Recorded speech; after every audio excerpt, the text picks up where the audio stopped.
আসসালামু আলাইকুম। আপনারা কেমন আছেন? আশা করছি আপনারা সবাই ভালো আছেন। আমরাও ভালো আছি আল্লাহর রহমতে। তো আজ আমি ইলিশ মাছ রান্না করব।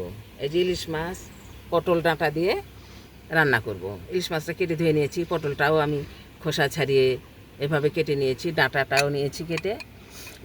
রান্নার শুরুতেই আমি মাছটা ভেজে নিব হলুদ মরিচ লবণ দিয়ে, এবং ডাঁটা পটলটাকে আমি হলুদ লবণ দিয়ে আঁচিয়ে নেব। মাছের পিসগুলাকে আমি এভাবে এই পিঠোটুকু ভেজে নিচ্ছি। আমি ডাঁটা পটলটাকেও হলুদ লবণ দিয়ে আঁচিয়ে নিচ্ছি কড়াইয়ে। পটল ডাঁটা আমার আঁচানো হয়ে গেছে, এখন নামিয়ে নেব। আমি এখন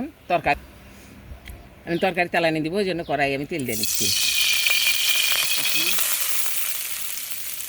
তেজপাতা, জিরা, পিঁয়াজটাকে আমি এখন বাদামি করে ভেজে নিব। তেলানির পেঁয়াজটা আমার বাদামি রং হয়ে গেছে, ভাজা হয়ে গেছে। এখন আমি পানি দিয়ে নিচ্ছি।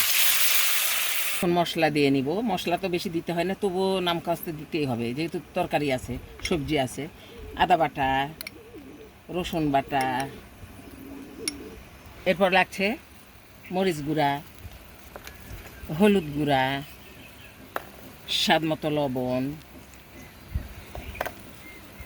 আমার সব দেওয়া হয়ে গেল। মশলা তো দেওয়াই চলে না, তবুও সবজির জন্য দিতে হলো। অল্প অল্প দিলাম, বেশি দিইনি। বেশি দিলে ঝাঁঝ হবে। ইলিশ মাছের নিজস্ব একটা যে স্বাদ, সেন্ট আছে, ফ্লেভার, এটা নষ্ট হয়ে যাবে।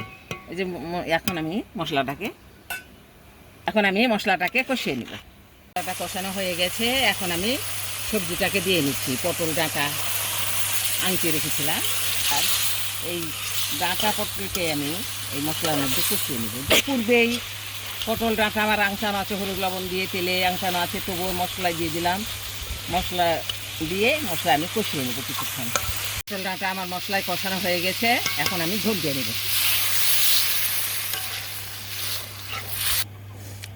তরকারিতে আমি ঝোল দিয়ে নিলাম পরিমাণ মতো। এখন আমি ঢেকে দিব। আমাকে আরও কিছুক্ষণ রান্না করতে হবে, সিদ্ধ তো হয় নাই।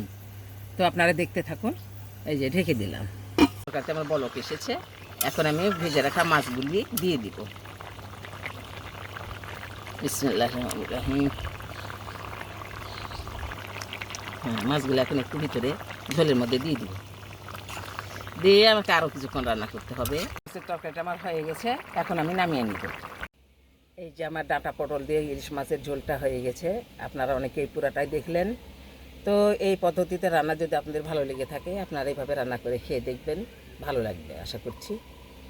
আপনারা সবাই ভালো থাকবেন, সুস্থ ও সুন্দর থাকবেন। আল্লাহ হাফেজ।